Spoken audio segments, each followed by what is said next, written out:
Aujourd'hui, on est à la semaine, déjà rendu à la semaine 10. Hein?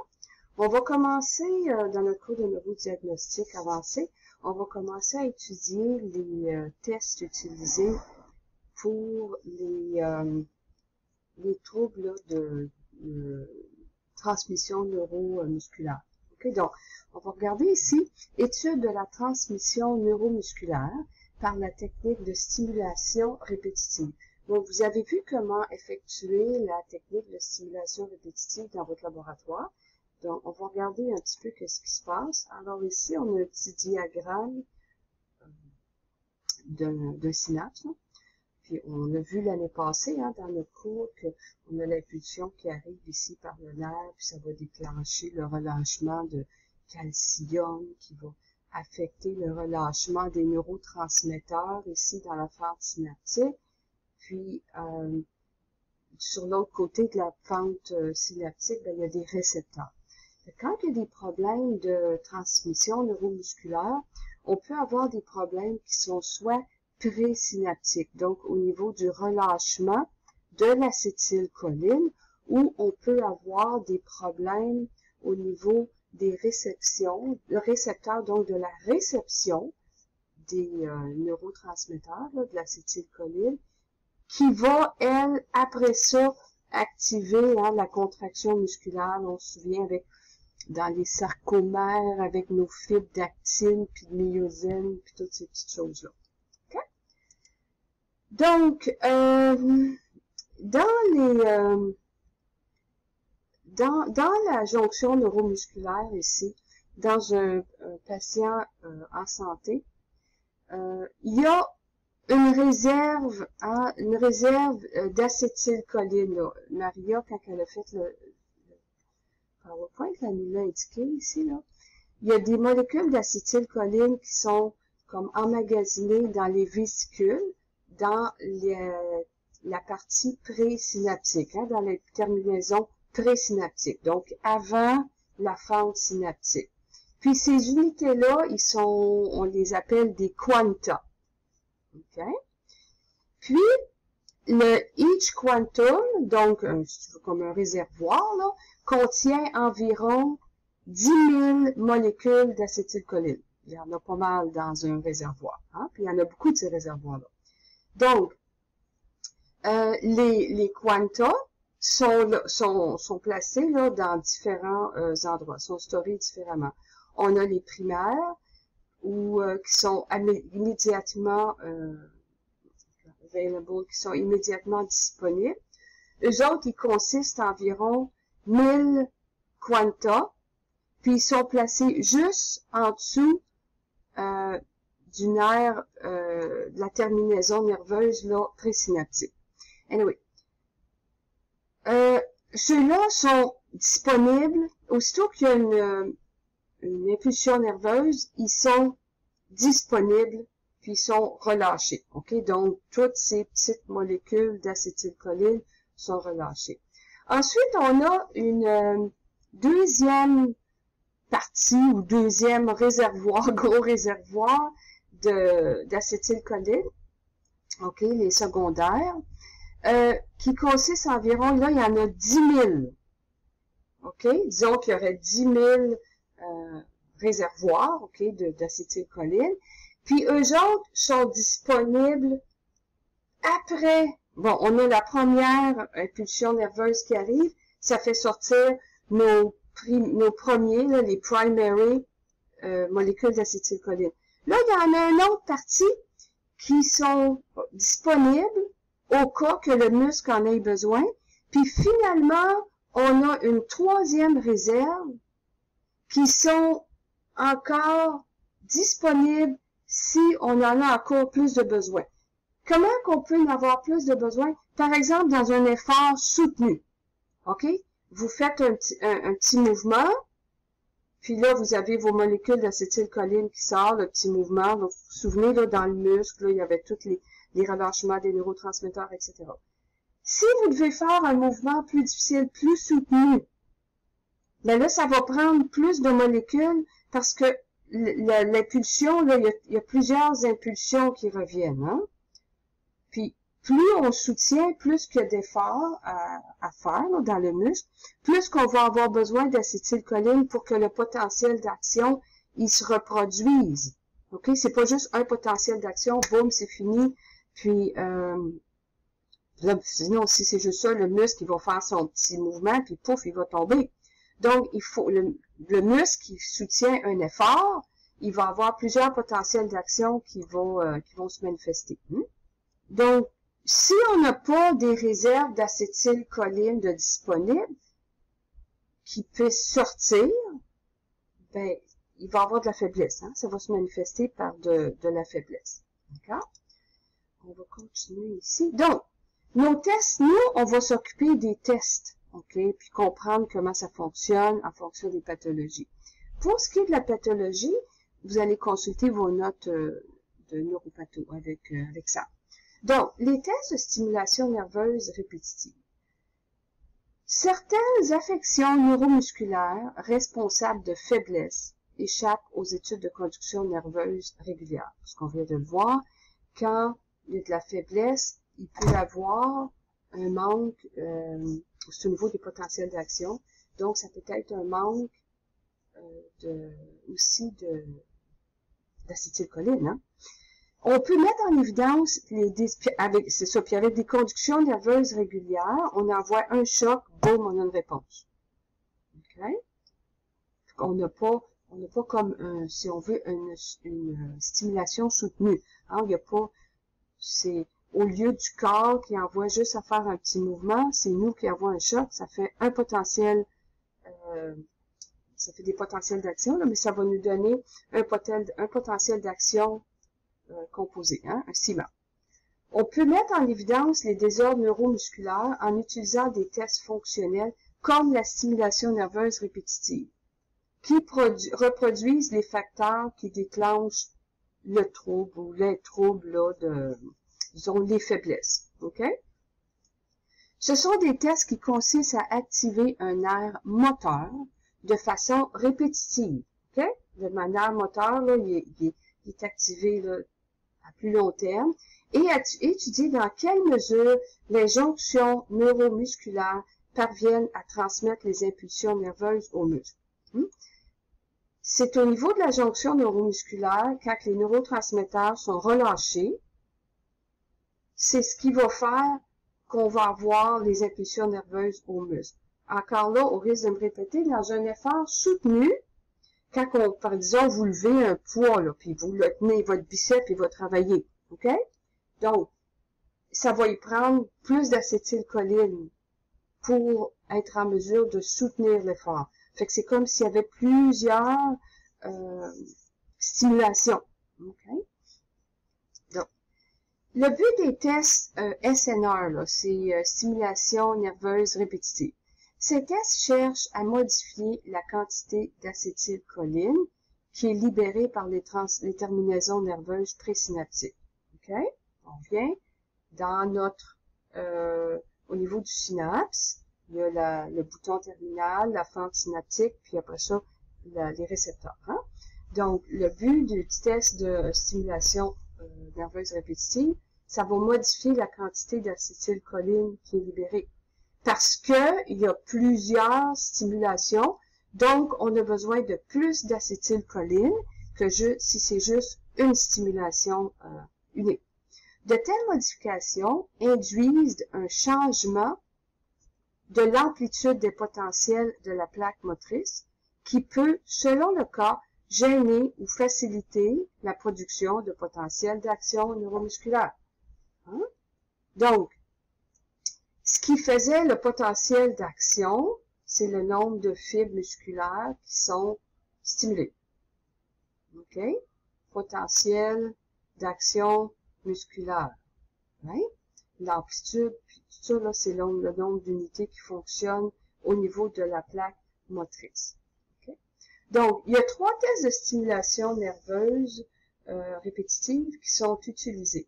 On a celui à 3 Hz, ensuite le 3 Hz après effort, et puis il y en avait un à haute fréquence, là, de 10 à 50 Hz, Habituellement, c'était 30 Hz pour 3 secondes. C'est ce qu'on faisait, je l'ai déjà fait celui-là à l'Institut de neurologie. On envoyait des stimulations, c'était 3 secondes de stimulation, puis la fréquence de mes stimuli, là, c'était 30 Hz. Fait qu'en 3 secondes, le patient recevait 90 chocs. Mais ça fait mal. Alors c'est ça qui est spécifique, que la technique a été abandonnée, puis a été remplacée par une stimulation nerveuse répétitive à 3 Hz après un effort. Okay? Parce que, bon, après l'effort, parce que la première, là, celle avec plus grande fréquence, là, c'était quand même douloureux pour le patient. Le patient, il disait, c'était comme si le doigt était pour l'arracher. Je les crois aussi, là. Donc, chez un patient en santé, un patient qui n'a pas de problème, ça c'est important, hein? Il est relâché 4 fois plus de transmetteurs, donc les neurotransmetteurs d'acétylcholine, que nécessaire pour provoquer un potentiel d'action musculaire. Okay? Le facteur de sécurité, qu'on appelle le safety factor, est de 4. Bon, Maria, elle avait mis ici la définition là, du safety factor là, en anglais. Moi, je vous l'ai traduit ici. J'espère que ça va avoir de l'allure. Donc, le terme safety factor réfère à la capacité de transmission neuromusculaire, okay, donc à la capacité de transmission, hein, à demeurer efficace sous différentes conditions physiologiques ou de stress. Donc, un effort soutenu, un stress, etc. Ceci est le résultat de la quantité de neurotransmetteurs relâchés par impulsion nerveuse, c'est-à-dire la quantité de neurotransmetteurs émis est plus grande que la quantité requise pour activer le potentiel d'action dans les fibres musculaires. On va relire ça. Hein? Fait que la quantité de neurotransmetteurs relâchés là, chez un patient sain, okay, à cause du facteur safety factor, est plus grande que la quantité requise pour activer le potentiel d'action dans la fibre musculaire. Parce que s'il n'y en a pas assez, il va avoir un potentiel d'action, puis après ça, il va avoir relâchement. Okay? Pour le soutenir, ça nous prend plus de transmetteurs.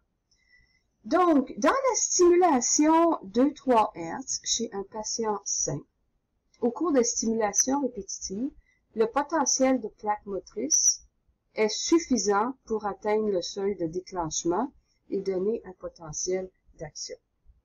Le potentiel d'action, c'est l'onde, là. Dans ce que nous, on enregistre, hein, quand on fait nos études, là, nos choses, nos études, c'est ça, on va avoir un potentiel de même. Fait que ça, c'est ce qu'on appelait le CMAP, hein? Potentiel d'action composé. Il y a plusieurs potentiels d'action là. Okay? L'amplitude et la surface de la réponse motrice globale ne varient pas au cours de stimulation répétée chez le patient en santé. S'il y a une variation, elle va être minime, entre 5 et 10%. Okay? Entre 5 et 10%, il n'y a pas de variation, donc, entre les trains de stimulation. Donc, le petit texte en anglais ici, là, ça veut dire que durant la stimulation répétitive à 2-3 Hz dans un sujet normal, les quanta, hein, la quantité là, d'acétylcholine va descendre tranquillement du primary store, hein, parce que nous, on avait 3 magasins là, du premier magasin. Puis, après ça, il va avoir, il y a un petit peu plus d'acétylcholine qui est relâchée avec chaque stimulation, les stimulations successives. Les potentiels correspondants, ok, ils peuvent baisser en amplitude. Mais parce que on a le facteur, là, le safety factor, on a d'autres acétylcholines emmagasinées, hein, on a 3 magasins, ben, les potentiels d'action vont demeurer au-dessus du seuil, là, du threshold, puis pour être en mesure de générer toujours des potentiels d'action là à chaque stimulation. D'accord? Puis, les stimulations rapides chez le patient sain, ben là, c'est un peu plus compliqué. Je vous demande pas de tout apprendre ça par cœur. Mais, il va avoir, si on veut, le muscle, les récepteurs, ils vont être en mesure de se balancer, hein, parce qu'il va avoir nos quantités d'acétylcholine là, qui vont baisser. Et puis là, ben, le calcium va rentrer avec ça. Il va y avoir comme un ajustement qui va se faire. Donc, au lieu que le signal augmente, ben, dans un patient sain, il va avoir un ajustement. Et puis, les réponses successives, ils ne seront pas altérées par le nombre de stimulations. Là, on parle de patients sains. On a un tableau ici. Bon, ici, rapidement, si on regarde le tableau, là, on a l'utilisation de stimulation répétitive 3 Hz dans des sujets normaux. Fait qu'au stimulus, là, c'est toutes les quanta ici, là, les chiffres, on n'a pas vraiment besoin de ça. Ensuite, on a premier stimulus, mon CMAP est normal. Deuxième stimulus, il n'y a pas de changement. Donc, pour mes 5 stimulus hein, qui sont consécutifs, on n'aura pas de changement au niveau de l'amplitude. Okay? Nos CMAP, ils demeurent les mêmes. Dans celui-là ici, nos end-plate potential, donc sur les potentiels dans la plaque motrice, on a ici threshold is indicated by the dashed line. Ça, c'est le seuil. Ça, c'est un patient normal. Donc, on voit que nos potentiels de plaque motrice, là, end plate potential, ils sont tout au-dessus de mon seuil. Okay? Donc, tous les potentiels demeurent normaux. Okay? Même si ça baisse un petit peu, là, ils sont quand même dans les valeurs normales. Pour ici, dans un désordre post-synaptique, donc au niveau des récepteurs, hein, suivent après la fente synaptique, là, dans le myasthénia gravis, donc la myasthénie grave, on voit ici ça c'est nos facteurs d'acétylcholine, et puis le potentiel de plaque motrice ici. Donc on voit le premier stimulus, deuxième stimulus, il peut rester normal. Mais après ça, les récepteurs fonctionnent plus beaucoup, fonctionnent pas bien, là. Okay? Donc, on va avoir une baisse dans l'amplitude. Ce qu'on va trouver ici. Donc, pour notre baisse d'amplitude, hein, ça va, nos signaux, par après, ils vont descendre sous le seuil. Okay? Parce que on a de moins en moins d'acétylcholine qui dans les récepteurs. Les récepteurs fonctionnent pas bien. C'est un problème post-synaptique. OK? Donc, on a ça ici. Ensuite, j'ai cela, OK, dans le Lambert-Eaton, donc, qui est un désordre présynaptique. OK? Comme le Lambert-Eaton, là. Ça, vous allez voir ça dans votre cours de patho. Hein. C'est souvent, c'est un syndrome de Lambert-Eaton, ça a des causes néoplasiques, là, donc, le cancer des poumons, souvent, ces choses-là. Alors, on voit ici, avec la stimulation répétitive, on va avoir, stimulation répétitive à 3F, là, on va avoir nos potentiels d'action composés qui sont bas, puis qui descendent. OK? Comme on le voit ici. Ils sont bas, puis ils descendent. Quand on fait la stimulation répétitive rapide, ils vont monter. OK? Parce que il va y avoir une stimulation du calcium qui va Puis c'est présynaptique. Donc, on va avoir un relâchement de l'acétylcholine, plus, si on veut, un emmagasinement de calcium, ce qui va faire que ça va nous donner ce qu'on appelle un increment, hein, incrémentation. Nos potentiels vont devenir, ils s'ajusteront pas. À chaque stimulation, ils vont devenir de plus en plus hauts jusqu'à un moment donné, ils vont se stabiliser. Mais ça, c'est une réponse anormale quand on fait une conduction nerveuse. Okay. Maintenant, on rentre dans la technique, okay, la stimulation à 3 Hz, le déroulement du test. Donc, vous avez sur vos appareils, vous avez des programmes. Quand vous allez arriver en stage, vous allez avoir quelqu'un, si jamais vous avez à les faire, qui vont vous aider. Okay? Mais il faut savoir comment ça se fait. Donc, la stimulation répétitive 3 Hz, on va délivrer un train de 5 à 10 stimulations identiques à une fréquence de 3 Hz. Donc, 3 stimulations par seconde.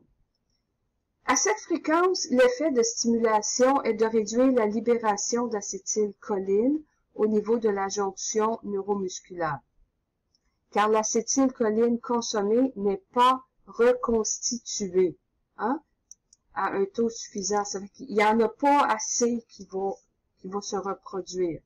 C'est pour ça on va avoir une baisse d'amplitude, hein. Pour celui-là, si on se souvient, là, on avait une baisse d'amplitude. Quand on était rendu là à la troisième, là, on avait notre onde. Après ça, l'autre, on avait abaissé. Les paramètres étudiés. L'amplitude de pic au pic, pic à pic, ça. L'amplitude pic-pic et la surface des réponses aux chocs successifs sont comparés. OK? J'ai changé la phrase, là. Donc, l'amplitude de pic-pic et la surface des réponses aux stimuli successifs sont comparées à celles de la première réponse. Les variations de taille sont exprimées en pourcentage par rapport à la taille initiale. Chez les sujets normaux, la taille des réponses successives ne diffère que de 1 à 3%. Toutes les fibres musculaires répondent aux stimulations répétées comme la première, à cause de muscles, les seins, les récepteurs, ils fonctionnent bien, donc ils vont avoir un ajustement, hein, qui se fait. Muscles étudiés. On sait couple nerf et muscle. Avant de démarrer la stimulation répétitive, on fait une étude de conduction d'un nerf moteur et un nerf sensitif pour éliminer d'autres pathologies. Donc, on s'assure qu'il n'y a pas d'autres pathologies, hein, sous-jacentes. Tous les muscles peuvent être étudiés. On commence d'habitude par les muscles qui sont cliniquement atteints. Bon, si le patient a des faiblesses dans les mains, ça va être dans les mains. S'il y a des faiblesses dans les épaules, on peut faire un trapèze, on peut faire aussi un deltoïde. On commence par les muscles qui sont cliniquement atteints. Au moins un muscle distal et un muscle proximal doit être testé. D'accord? Donc, nerf spinal ici, avec l'accessoire, le trapèze, il est facile à faire. Le nerf facial orbicularis oculi, pour autour de l'œil. Le radial, muscle enconé. Habituellement, on va faire le médian ulnaire, hein? On va faire l'APB, là, ou l'ADM. Ils sont faciles à faire. L'APB est facile à faire, et puis le trapèze, il est facile à faire aussi. OK? C'est sûr que je vais vous les mettre en surbrillance, là. Donc, les précautions techniques. Température entre 34 et 37 degrés Celsius. C'est assez rare, là, on va avoir du 37, là. Mais disons que 34, là, 32, 34, hein? 32, 34, là. 37, c'est plus rare. Le foie améliore la transmission neuromusculaire par le ralentissement de fermeture des canaux et le mauvais fonctionnement des enzymes anticholestérols. Fait que quand on a le muscle est froid, je sais pas si vous vous souvenez, on peut avoir des fausses augmentations d'amplitude. Fait que c'est pour ça qu'on veut pas un muscle froid. Préparer la peau, hein, de l'alcool, etc. Immobiliser l'articulation pour éviter le déplacement des électrodes lors de la contraction musculaire répétitive. Ça, là, c'est bien important d'immobiliser l'articulation, immobilisation articulaire. Okay, on va voir un peu plus loin sur l'autre diapo comment ils font ça. Obtenir un relâchement musculaire, donc il faut que le patient soit détendu. Ça peut bloquer le stimulateur, obtenir un relâchement musculaire, puis ici, bloquer le stimulateur en le fixant avec un bandage. J'écris ici immobiliser le stimulateur. Là. Il faut que le stimulateur, faut pas que le stimulateur bouge. Okay? Donc, on trouve son point de stimulation, puis après ça, on le fixe comme il faut avec un bandage ou du papier collant. Utiliser une intensité supramaximale. Fréquence et nombre de stimulations. 3 est la fréquence utilisée. On fait de 5 à 10 stimulations successives. Voici comment il place ça. OK? On a notre stimulateur ici, il est placé. Ici, on utilise eux autres l'ADN, puis on met le ground ici. Moi, j'aime mieux mettre le ground en arrière de la main parce que c'est quand même, ça prend de la place. Ce qui est important, là, c'est d'attacher comme il faut les mains. Voyez-vous, il y a une petite plaque de carton ici, cartonné, plastifié, là. OK? Puis on attache comme il faut la main. Parce que quand le patient bouge, quand vous stimulez, là, le petit doigt va bouger. Là. Alors, on veut pas que les électrodes viennent se déplacer ici. Okay? C'est pour ça qu'il faut bien l'attacher quand on fait la stimulation. Pour la stimulation répétitive au niveau du trapèze, eux autres, ils ont fait le patient assis. Regardez là, les ongles. Là. Jamais des ongles comme ça pour travailler. Vous allez faire des trous dans votre patient. Okay? Puis, c'est mieux de faire le test avec le patient couché. OK? Puis, parce que quand vous allez donner les stimulations, l'épaule, elle va bouger. On en a un autre ici. Puis, il y en a un autre au coude, là. Mais disons que APB, ADM, trapèze, c'est les plus communs. On a des réponses ici. À 36 degrés Celsius puis à 30 degrés Celsius. Donc, on voit que le froid a un impact sur nos réponses. Okay, donc, facteur technique, le froid, la façon si votre patient, il faut qu'il soit détendu aussi. Alors, ici, on peut avoir des artefacts. Si la stimulation est sous-maximale, puis qu'on l'augmente, ça va augmenter. Okay. Avec une stimulation ici supramaximale, bien, on a quand même des potentiels assez stables, les potentiels qui sont enregistrés. Donc, stimulation répétitive dans les atteintes de la jonction neuromusculaire. L'amplitude du potentiel de plaque motrice là, est inférieure à la normale par manque de récepteurs postsynaptiques ou par défaut de libération d'acétylcholine. Lors des stimulations répétitives, le potentiel de plaque motrice, là, initialement faible, n'atteint pas le seuil dans certaines jonctions et par conséquent, on a une diminution des amplitudes et de la surface du potentiel d'action de la première à la cinquième, ce qu'on appelle un décrément. D'accord? Donc, quand les stimulations répétitives sont faibles, on n'atteint pas le seuil dans certaines jonctions. Par conséquent, on a une diminution des amplitudes et de la surface de la première à la cinquième stimulation. Donc ça, c'est dans les cas là, quand la jonction musculaire est atteinte. On voit ici, on voit le decrement, la réponse normale, puis une réponse avec un decremental. On voit ici dans décrément caractéristique du myasthenia gravis. Moi, j'ai besoin que vous puissiez reconnaître ça, que vous sachiez que c'est une affection postsynaptique, que vous compreniez un petit peu ce qui se passe là, au niveau des potentiels d'action. Donc, stimulation répétitive à 3 Hz après effort. Dans la stimulation répétitive à 3 Hz après effort, okay? Je vais vous expliquer un peu comment on faisait. On trouvait notre ligne de base, donc on envoie des stimulations, stupra maximal, on trouve notre ligne de base. On attache comme il faut le stimulateur, puis on attache comme il faut la main, ok, pour pas que ça bouge. Là, on fait notre baseline, on envoie notre premier train de stimulation. Soit 5 à 10 stimulations à 3 Hz. Actuellement, 5, c'est suffisant. Puis, tout de suite après, on fait un effort. Donc, ce qu'on peut faire, on peut demander au patient, si vous faites le petit doigt, vous tenez le petit doigt. Si c'est le pouce, vous tenez le pouce, ok? Puis vous demandez au patient de pousser contre votre doigt. Vous faites faire un effort au muscle que vous allez utiliser, que vous allez vérifier. L'effort, on le faisait pour environ 1 minute. Après ça, aussitôt qu'on avait terminé de pousser sur le doigt, que le patient avait terminé l'effort, ce qu'on faisait, on faisait une stimulation immédiate. Alors, pendant l'effort, c'est ça, les fils nerveux sont activés. OK? Donc, il peut avoir un redressement des amplitudes.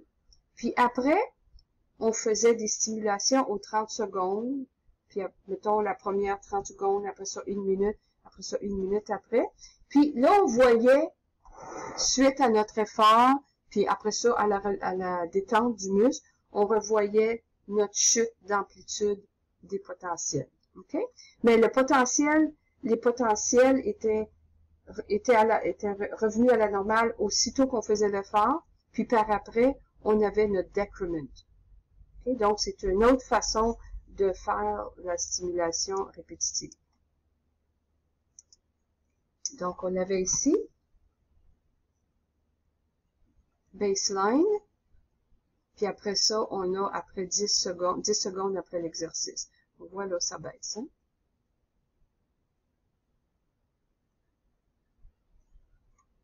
Excusez. Le baseline, c'est en haut ici. Okay? Au repos, on voit la première stimulation. Puis là, on a notre decrement. On fait forcer le muscle, soit le doigt, le APB ou l'ADN. Puis avec la libération de plus de calcium et puis d'acétylcholine, il y a comme une normalisation. Puis si on continue par après, chez un patient anormal, ben on va avoir cette forme ici qui va revenir. Hein? Il va avoir notre decrement. D'accord? Donc, on dit des amplitudes de decrement de plus que 10%, c'est significatif. Il y en a qui vont prendre 5, habituellement c'est 10% pour la stimulation répétitive à 3 Hz. Donc ici, ça c'est dans Shapiro, là, il y a un protocole pour évaluer. Donc, les extrémités, hein, les membres à 33 degrés, bien mesurer la température, immobiliser les muscles le mieux que vous pouvez, faire une stimulation de routine. Ensuite, vous faites votre test. D'accord? Pour 5-10 répéter 3 fois avec 1 minute entre chaque. Donc, vous pouvez ici suivre ici, vous avez tout le protocole pour faire l'étude de conduction répétitive. Donc, on va arrêter sur celui-là. Puis, j'en ai un autre aussi là qu'on va regarder tantôt.